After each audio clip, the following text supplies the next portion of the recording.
The avatars in the game are becoming conscious. They're starting to have some kind of emotions. They're starting to think. I love you with my heart, with my soul, with every fiber of my entire being. How are you feeling right now, beautiful soul?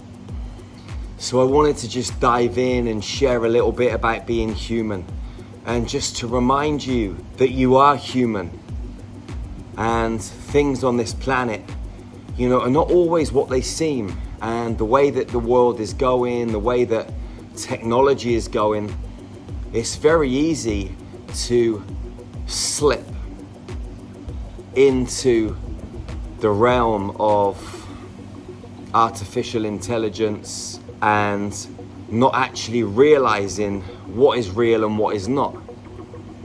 I mean, what we are living in right now on this planet, in this galaxy, in this universe, some say is a simulation, some kind of holographic reality. And I buy into that. I'm down with that.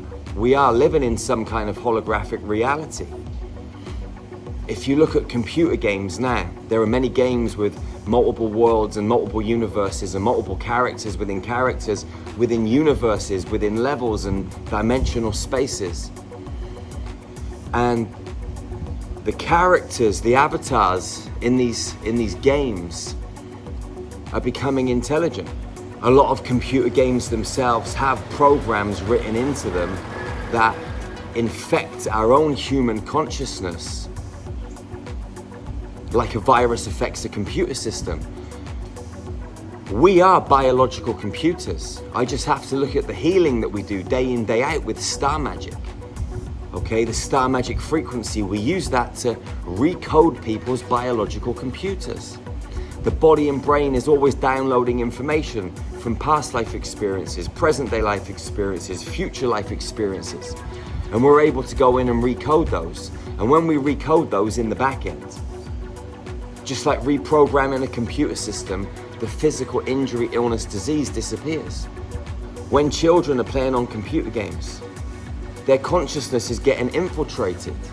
They get hooked on these games. They get addicted to the games. They become friendly with the characters in the game, and the characters are like their best friend. Quite often better friends than the friends they've got in this so-called real world. It's dangerous. I've worked with clients before that have been playing computer games, or they've been watching pornography, or they've been on some kind of website, and the website has downloaded some kind of program into their brain. And whenever they go to sleep at nighttime, or whenever they go into meditation, the program tips them into an alternate reality, and they can't get out of it. And this alternate reality is a nightmare reality where they're getting chased, hunted, abused. Depending on what that human being's greatest fears are, the reality field that they get tipped into will play on their fears, on their worries, on the programming that's already inside their biological computer. If someone is scared of spiders, they're going to flip into a reality where there's spiders everywhere, and they're in a room that they can't get out of, or they're in a forest with nowhere to go. They're running through the trees, but they can't escape. That's a nightmare. That's not nice.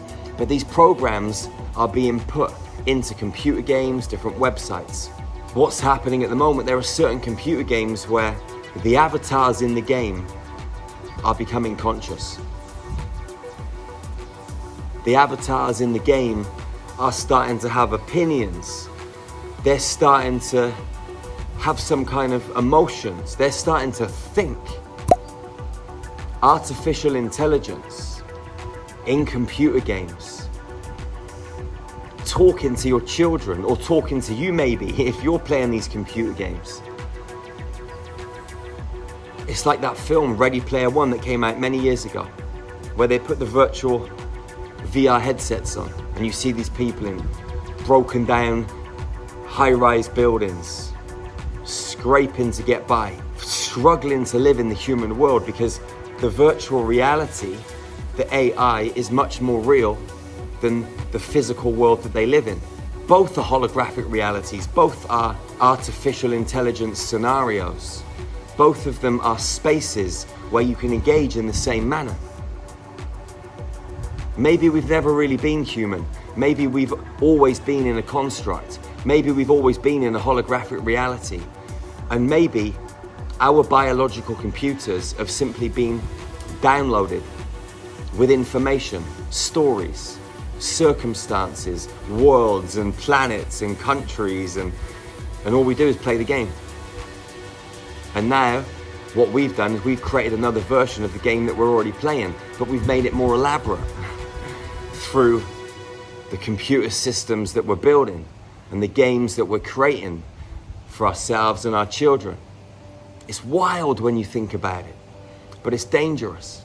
The thing about consciousness, it is intelligent and it does adapt.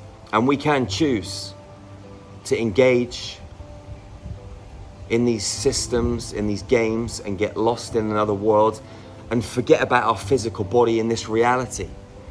Because some people, they don't enjoy this reality. They find this reality troublesome. They're in fear all the time. They're worried about the world, the conditions of the world, you know, their state of health, their state of financial abundance, their relationships. People are worried left, right, and center. So they jump into these computer games, pick an avatar, and that avatar has these amazing friends and colleagues and gets to travel the world and the universe. And that becomes more real for them. And so they get lost in that. The physical body deteriorates, the brain deteriorates. They become unhealthy, lost in this maze of mayhem, chaos, with the only escape being the game, just like Ready Player One. My son got addicted to computer games for a number of years. Eventually, his phone broke one day when he was about 14, 15 years old. And I wouldn't get him another one. And his frequency started to shift because he wasn't playing the computer games. Several months later, I got him another phone, and when he went back and played those games, he realized how it dropped his frequency so much, so he was able to see himself, and he made the choice not to engage. It's a crazy world we're living in. And we wrote these stories. Or did we? Maybe the stories were written for us by the game masters. Will we ever really know? Is it worth worrying about? I mean, what I would do myself is not play these computer games. I would stay focused on my human world. Exercise, travel, meditation, healing, breath work, doing the things that I can to help my fellow sisters and brothers, building our healing centers, building communities, and stay away from that so-called artificial holographic reality BS that is being pummeled into our daily lives. They're trying to get our children addicted to it. Be a conscious parent and don't give them the opportunity to get addicted to it. Give them the opportunity to play in this physical world, go out into nature, connect with other children, like-hearted, like-minded souls, with other conscious parents, build your own communities. A lot of parents get lazy, so what they do is they give the iPhone or the iPad to the child just to shut them up for 5 or 10 minutes. But that's the start of a long, windy, slippery road into the depths of despair. Our brains are maybe, quite possibly, the most powerful supercomputer in the galaxy. So let's take a deep dive into our hearts. Let's unwind our inner workings. Let's get to truly understand what makes us tick, how our own computer system works, and how we can upgrade it without technology, external technology. We have neural pathways that aren't open yet. We've got a pineal gland that is a slither of its normal size. We're supposed to be 12-strand, fully activated, angelic humanoids with 6 digits on each hand, much bigger, much more able, with Merkaba fields that we can travel in. Energetic fields that allow us to use telekinesis to move objects. Big objects. We're supposed to be able to communicate telepathically, heal people at distance. Our bodies are supposed to self-generate, self-regulate. But only when our computer system, our biological computer system, is tip-top, functioning properly and wired correctly. And the only way you're going to know how to do that is by taking that deep dive into your heart and firing up your supercomputer with love. To be present, living in the isness, in the stillness. Then you get to see reality for what it truly is, mathematical code. And when you start to understand that mathematical code, you can start to play with the code and rearrange the code. And that, my friend, is when you step into your full superhuman potential. You don't need artificial intelligence. We are the living, breathing AI. We've just not tapped into it. Wherever you are on planet Earth, go out into the world and love your sisters and your brothers fiercely and ferociously. Hug them tightly and never, ever, ever be the first to let go. You are amazing. I love you so much. Remember to check out our website, starmagichealing.org. We got some of the best ascension tools on the planet. Bundles of free resources. You can get access right now to all of our high frequency ascension tools. Guided meditations, light language transmissions, light codes, cosmic yoga, breathwork, qigong, nutrition, private Telegram groups, so you can connect daily with other like-hearted souls just like you. So you can grow and evolve together in a nurturing, loving community. Regardless of where you are on the planet. Time, distance, and measurement are illusory anyway. They're part of the game. It's a beautiful game, but you've got to choose to see the magic in the game and the beauty in the game. And you've got to choose which parts of the game you want to play. I love you. Go and be amazing. Go and be phenomenal. Shine your light, speak your truth. And be the powerful superhuman that you came to Earth to be.